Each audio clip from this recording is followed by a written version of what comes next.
위스콘신 주지사에 도전한 한인 후보가 예비선거 문턱을 넘지 못했습니다.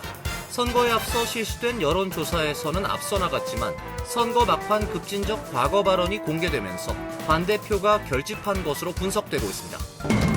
TSA가 항공사로부터 항공기 출발 72시간 전에 승객 정보를 전달받는 것으로 나타났습니다.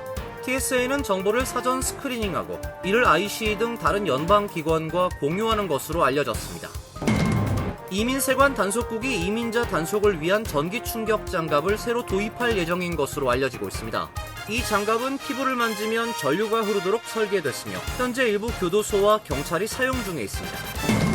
연방법원이 11월 중간선거를 앞두고 트럼프 대통령이 추진한 우편투표 제한 조치에 다시 제동을 걸었습니다. 연방우정국을 선거 관리에 직접 관여시키려던 행정명령의 핵심 조항이 시행되지 못하게 했습니다. 지난 7월 미국 본토 48개 주의 평균 기온이 집계 이래 최고를 기록했습니다. 전문가들은 심각한 기후위기에 빠졌다는 이야기라며 지금처럼 많은 화석연료 사용을 중단해야 한다고 강조했습니다. 이상은 오늘의 주요 뉴스입니다. 시청자 여러분 안녕하십니까? KBN 뉴스입니다. 위스콘신 주지사에 도전한 한인 후보가 예비선거 문턱을 넘지 못했습니다. 선거에 앞서 실시된 여론조사에선 앞서 나갔지만 선거 막판 급진적 과거 발언이 공개되면서 반대표가 결집한 것으로 분석되고 있습니다. 위스콘신주 주지사 민주당 예비선거에서 한인 2세 프란체스카 홍주하원 의원이 초접전 끝에 아쉽게 패배했습니다. 홍 후보는 개표 추정치 99% 기준 31만 37표, 득표율 39.4%로 31만 3,348표를 득표한 데이비드 크롤리 후보에게 졌습니다. 두 후보의 격차는 0.4%포인트, 3,311표입니다. 홍 후보는 선거 전 여러 여론조사에서 두 자릿수 격차로 선두를 달리면서 승리 가능성이 높게 점쳐졌습니다. 그러나 현직 주지사의 지지를 받은 크롤리가 막판 지지층을 결집하면서 판세가 뒤집혔습니다. 1988년 위스콘신주 메디슨에서 태어난 홍 후보는 급진적 진보 성향 단체인 민주사회주의자 회원으로 이번 경선에서 주목받았습니다. 홍 후보는 보육 지원 확대와 의료 지원, 신규 인공지능 데이터 센터 건설 유예 등을 내세워 진보 성향 유권자들의 지지를 끌어냈습니다. 그러나 과거 경찰 예산 삭감을 지지했던 발언과 추수감사절을 둘러싼 SNS 게시물이 선거 막판에 논란이 됐습니다. 홍 후보는 2020년 당시 추수감사절을 취소하라고 주장하며 이 명절이 식민주의를 미화하고 미국 원주민이 겪은 고통을 가린다는 취지의 글을 올렸다가 삭제했습니다. 최근 인터뷰에서 추수감사절이 공동체를 하나로 모으는 날인 동시에 일부 주민에겐 매우 고통스러운 날이기도 하다고 해명했습니다. 홍 의원의 패배는 민주당 내 진보, 민주사회주의 진영에는 뼈아픈 결과로 평가되고 있습니다. 홍 후보에게 승리한 크롤리는 오는 11월 본선에서 트럼프 대통령의 지지를 받은 공화당 후보 톰 티파니 연방 하원 의원과 맞붙습니다. 위스콘신은 대선과 중간선거에서 승패가 근소하게 갈리는 대표적인 경합주로 양당의 본선 경쟁도 한층 치열해질 전망입니다. 주요 공항에서 국내선 이용 이민자들의 체포가 잇따르고 있습니다. 교통안전청은 항공사로부터 항공기 출발 72시간 전에 승객 정보를 전달받는 것으로 나타났는데요. TSA는 정보를 사전 보안 검색하고 이를 ICE 등 다른 연방기관과 공유하는 것으로 알려지고 있습니다. 김규진 기자가 보도합니다. 워싱턴 이그제미너는 오늘 이민세관 단속국이 올 여름 국내선 항공기에 탑승하려는 불법 체류자들을 체포하는 데 주력하면서 주요 항공사들이 큰 영향을 받고 있다고 보도했습니다. IC는 비자 만료 전 미국을 떠나지 않은 여행객들을 적발 및 체포하기 위해 TSA와 협력하여 보안 검색대에 추방 담당관들을 배치하고 있습니다. IC는 그동안 주로 교통안전청 보안 검색대나 그 전 단계에서 대상자를 연행하는 데 중점을 두어왔으나 최근에는 탑승 게이트를 포함해 보안 검색대를 통과한 이후에도 여러 건의 체포 사건이 발생하고 있습니다. 워싱턴 이그제미너는 TSA가 비행기 출발 72시간 전에 항공사로부터 사전 승객 정보를 전달받는다고 보도했습니다. TSA는 이 정보를 사전 스크리닝해 보안 검색대에 누가 나타날지를 파악한 뒤 이를 ICE 등 다른 연방기관과 공유하고 있는 것으로 알려졌습니다. ICE는 주로 중범죄 전과가 있는 불법 체류자들을 체포하는 데 집중해왔으나 지난 봄 이후 비자 체류 기한을 넘긴 오버스테이 외국인들을 잇따라 체포하면서 비범죄자 체포 비율이 급증하고 있습니다. 7월 말 기준으로 ICE는 뉴욕, 캘리포니아, 버지니아를 포함한 9개 주의 공항에서 비자 체류 기간을 위반한 사람들을 체포했습니다. 항공기 승객들의 불안감이 커지면서 항공업계 내부에서는 공항 내 단속이 비즈니스에 악영향을 미칠 수 있다는 우려가 나오고 있습니다. 아메리카 항공협회 대변인은 항공사들이 국토안보부 산하기관인 ICE 및 TSA와 협의를 진행하고 있다고 밝혔습니다. 협회 측은 공항 내에서 공권력 집행이 이루어질 경우 여행객, 직원, 대리인을 포함한 모든 관련자의 안전과 보안을 최우선으로 하는 적절한 절차와 수칙을 확립하기 위해 항공사들은 ICE 및 TSA와 건설적인 논의를 지속하고 있다고 전했습니다. KBS 뉴스 김규진입니다. 이민세관 단속국이 불법 이민자 단속을 위한 전기 충격 장갑을 새로 도입할 예정에 있습니다. 이 장갑은 피부를 만지면 전류가 통하도록 설계됐으며 현재 일부 교도소와 경찰이 사용 중에 있는 것으로 전해지고 있습니다. AP통신에 따르면 국토안보부는 지난 10일 CT-G5 글로벌을 최대 2천만 달러어치 구매할 계획이란 내용이 담긴 입찰 공고를 홈페이지에 게시했습니다. 손에 끼울 수 있는 장갑 형태로 만들어진 CT-G5는 전원을 켠 뒤에 제압 대상자의 피부를 직접 만지면 전류가 흐르도록 설계됐으며 미국 내 일부 교도소와 경찰이 사용 중인 것으로 전해졌습니다. 제조사 컴플라이언트 테크놀로지스 측은 일반적으로 3초 이내에 대상자를 순응하게 만드는 데 효과적이며 화상 자국 또는 흉터를 남기지 않는다고 설명했습니다. 다만 이 장비는 고문이나 처벌 용도로 쓰여선 안 되며 노인이나 어린아이, 임산부, 중증 장애인들에게 사용해선 안 된다고 강조했습니다. IC가 전기 충격 장비를 도입하려 한다는 사실이 알려지자 시민단체들은 반발하고 나섰습니다. 미국 시민자유연맹은 IC 요원들이 해당 장치를 적절하게 사용할 것이라고 믿을 수가 없다면서 이제 그들은 아무도 보지 못할 수도 있는 버튼 하나만 누르면 전기 충격을 가할 수 있게 된 것이라고 말했습니다. DHS 측은 별다른 입장을 내지 않았습니다. 연방법원이 오는 11월 중간선거를 앞두고 트럼프 대통령이 추진한 우편투표 제한 조치에 다시 제동을 걸었습니다. 연방우정국을 선거 관리에 직접 관여시키려던 행정명령의 핵심 조항이 전국적으로 시행되지 못하게 됐습니다. 연방법원이 어제 트럼프 행정부가 우편투표 관련 행정명령을 시행하지 못하도록 예비적 금지 명령을 내렸습니다. 지난 6월 법원은 소송을 제기한 23개 주와 워싱턴 DC에 한해서만 시행을 막았었는데 이번 판결로 그 범위가 전국으로 확대됐습니다. 이에 따라 연방우정국은 11월 3일 중간선거에서 관련 조치를 시행할 수 없게 됐습니다. 트럼프 대통령이 지난 3월 서명한 행정명령은 주별 우편투표 참여 명단에 포함되지 않은 유권자의 우편, 부재자 투표용지를 우체국이 배송하지 않도록 하는 규정을 마련하는 내용 등이 담겼습니다. 트럼프 대통령은 2020년 대선 패배가 부정선거 때문이란 주장을 반복하며 이 같은 조치를 추진해왔습니다. 판사는 판결문에서 연방행정부가 선거 규제에 개입할 권한이 없으며 선거 규칙을 정할 권한은 헌법상 주와 의회에 있다고 다시 한번 강조했습니다.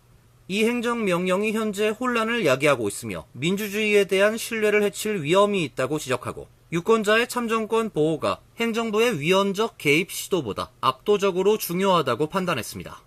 중간선거를 90일도 남기지 않은 시점에서 연방정부와 주정부 간 선거 관리 권한을 둘러싼 법적 공방은 격화되는 양상을 보이고 있습니다. 백악관은 성명을 통해 트럼프 행정부는 대통령이 국민의 선택으로 추진하게 된 정책을 계속 합법적으로 이행해 나갈 것이라 밝혔습니다. 트럼프 대통령이 오는 11월 중간선거 전까지 유권자 ID 법안이 마련되지 않을 경우 이를 명분으로 국가안보 비상사태를 선포할 가능성을 배제하지 않겠다고 밝혀 논란이 되고 있습니다. 보수 성향 방송 리얼 아메리카스 보이스의 진행자 웨인 앨런 루트는 어제 공개된 트럼프 대통령과의 인터뷰에서 의회가 끝내 세이브법을 처리하지 못하면 대통령에겐 선거를 위한 국가안보 비상사태를 선포할 권한이 있다고 말했습니다. 이어 대통령이 국가안보 비상사태를 선포하면 누구도 이의를 제기할 수 없고 이는 연방의회 양원 3분의 2 찬성 투표로만 뒤집힐 수 있다고 주장했습니다. 루트의 주장에 트럼프 대통령은 세상엔 더 이상한 일도 일어났다는 것만 말해두겠다며 여기까지만 하겠다고 말했습니다. CNN은 이를 두고 가상 상황에 대한 질문에 극단적인 시나리오라도 명확하게 부인하지 않는 트럼프식 화법이라고 평가했습니다. 트럼프 대통령은 중간선거를 앞두고 선거 공정성을 내세워 수개월째 이 법안 처리를 최우선 입법과제로 밀어붙였지만 상원 통과에 난항을 겪고 있습니다. 정부가 멕시코와 접경한 남서부 국경에 약 1200마일 길이의 추가 장벽 건설에 착수한 것으로 알려졌습니다. 이미 대부분 구역에 장벽이 서 있지만 빈 곳을 메우고 이중으로 보강하겠다는 계획입니다. 뉴욕타임스는 어제 세관국경보호청 자료를 인용해 국경을 맞댄 4개 주 전역에서 국경 장벽 건설이 시작됐다며 모든 계획을 합치면 새로 지어지는 1, 2차 장벽은 최소 1200마일에 달한다고 보도했습니다. 트럼프 대통령은 일기 행정부 시기 국경 정비 사업을 통해 약 45마일 길이의 장벽을 완공했으나 예산 문제로 인해 대부분의 사업은 기존 울타리 구조물을 보강 교체 작업에 가까웠습니다. 그러나 2기 행정부 출범 이후 지난해 7월 의회에서 국경장벽 건설 전용 예산 약 470억 달러를 정식으로 확보하면서 상황이 달라졌습니다. CBP에 따르면 이날 기준 330억 달러 규모 건설 예약이 이미 체결된 상태입니다. 정부는 국경선의 18에서 30피트 높이 철제 울타리인 1차 장벽의 빈 구간을 메워 총 길이를 약 2배로 늘리고 국경과 다소 거리가 있는 후방 지역에 추가로 2차 장벽을 세울 계획입니다. 장벽이 있는 구간엔 센서와 카메라를 설치하고 텍사스 남부를 흐르는 리오그란데 강에는 대형 부표를 고정 설치해 강을 통한 월경을 막을 계획입니다. CBP에 따르면 2025 회계연도 남부 국경에서 체포된 불법 이민자는 23만 7,538명으로 1970년 이후 최저치를 기록했습니다. NYT는 불법 월경이 최근 급감했는데도 국경장벽 건설이 다시 본격화됐다며 비판론자들은 월경 건수가 매우 낮아 추가 장벽 설치가 불필요하다고 지적한다 전했습니다. 뉴욕시가 아마존 같은 대형 배송업체의 배송기사를 하청 형태에서 직접 고용체제로 바꾸도록 하는 방안을 추진 중에 있습니다. 아마존은 법안이 통과되면 뉴욕시 밖으로 배송시설을 옮기는 방안을 검토할 수 있다고 맞섰습니다. 조란 맘다니 뉴욕시장이 10일 시의회에 계류 중인 배송보호법 지지를 공식화했습니다. 법안은 창고에서 소비자의 집까지 상품을 나르는 라스트마일 배송시설을 운영하는 아마존, 페덱스 같은 기업이 뉴욕시의 사업 허가를 받도록 했습니다. 허가를 받은 기업은 배송과 창고 내 분류 등 핵심 업무를 맡는 노동자를 원칙적으로 직접 고용해야 합니다. 법안은 지난 2월 발의돼 4월 청문회를 거쳤으며 현재 시의회 소비자, 노동자 보호위원회에 계류 중에 있습니다. 맘다니 시장의 공개 지지로 시의회에 계류된 법안이 다시 주목받게 됐습니다. 맘다니 시장은 아마존 같은 대기업이 하청 구조를 이용해 배송기사의 처우와 안전에 대한 책임을 협력업체에 맡기고 있다고 비판했습니다. 그는 법안이 배송기사의 근로 조건을 개선하고 교통사고를 줄이는 데에도 도움이 될 것이라고 강조했습니다. 아마존은 법안이 통과되면 뉴욕시 밖으로 배송시설을 옮기는 방안을 검토할 수 있다고 맞섰습니다. 자사와 계약한 40여 개 배송업체 소속 배송기사 5천여 명의 고용도 불안해질 수 있다고 주장했습니다. 아마존은 배송협력업체 기사들의 평균 임금이 시간당 약 24달러라고 밝혔습니다. 또 2019년 이후 안전대책에 수십억 달러를 투자했으며 뉴욕시에서 배송협력업체 차량 관련 중대 사고율도 2024년에서 2025년 사이 3분의 1 이상 낮아졌다고 반박했습니다. 지난달 미국 본토 48개 주의 평균 기온이 7월 기준 집계 이래 최고를 기록했습니다. 전문가들은 심각한 위기에 빠졌다는 이야기라며 지금처럼 많은 화석 연료 사용을 중단해야 한다고 강조했습니다. 국립해양대기청은 미국 50개 주 가운데 알래스카와 하와이를 제외한 48개 주의 지난달 평균 기온이 화씨 76.89도, 섭씨 24.94도로 집계됐다고 밝혔습니다. 이는 가뭄 때문에 중부의 흙먼지 폭풍이 이어지면서 더스트볼이란 별칭이 붙었던 1936년 7월 기록을 넘어선 것으로 1895년 관측을 시작한 이래 7월 기준 역대 최고 기온입니다. 다만 6에서 7월로 넓혀볼 때 2021년에 비해 아주 조금 낮은 수준인 것으로 나타났습니다. 미국 역사상 가장 뜨거웠던 여름은 1936년과 2021년으로 기록되고 있습니다. 전문가들은 이 같은 폭염이 화석연료 사용 때문이라고 보고 있으며 심각한 경고로 받아들여야 한다고 지적했습니다. 캐서린 제이콥스 애리조나대 기후과학자는 올 여름 폭염과 가뭄, 산불 등은 기후변화의 신호와 완벽하게 일치한다고 말했습니다.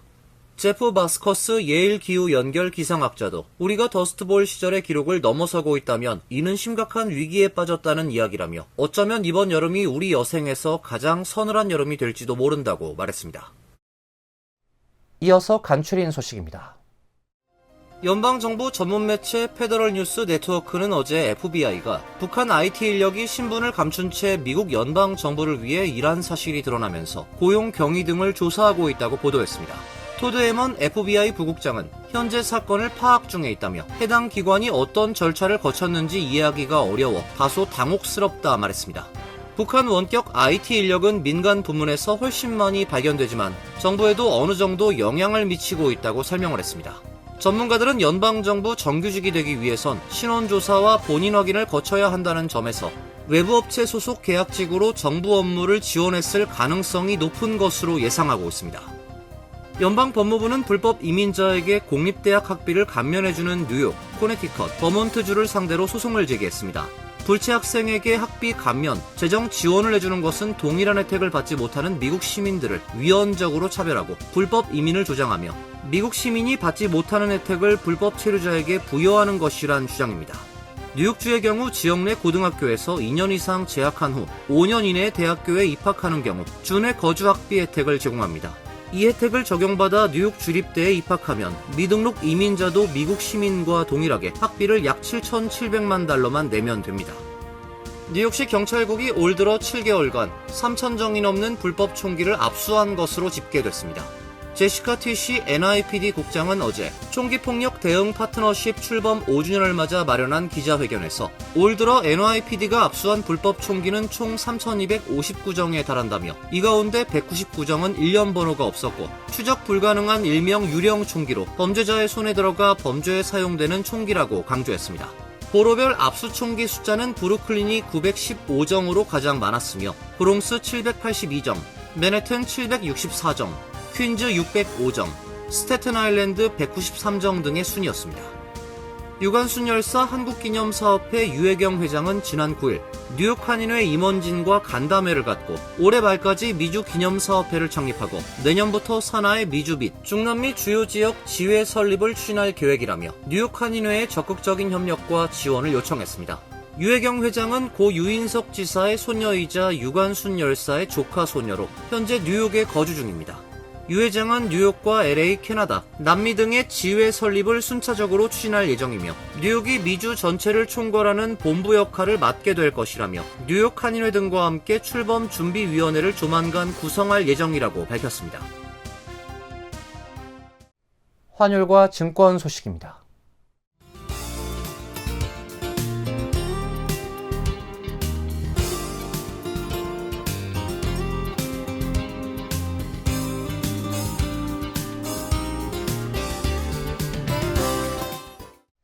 이어서 날씨입니다. 내일은 대체로 맑은 날씨가 예상되고 있지만 오후에 소나기가 내릴 가능성이 있습니다. 낮 최고 기온 85도, 섭씨 30도, 밤 최저 기온 71도, 섭씨 22도로 예상됩니다. 금요일과 토요일은 대체로 맑은 날씨가 예보되어 있습니다. 이상으로 KBN 뉴스를 마칩니다. KBN과 함께 즐거운 시간 되시길 바랍니다.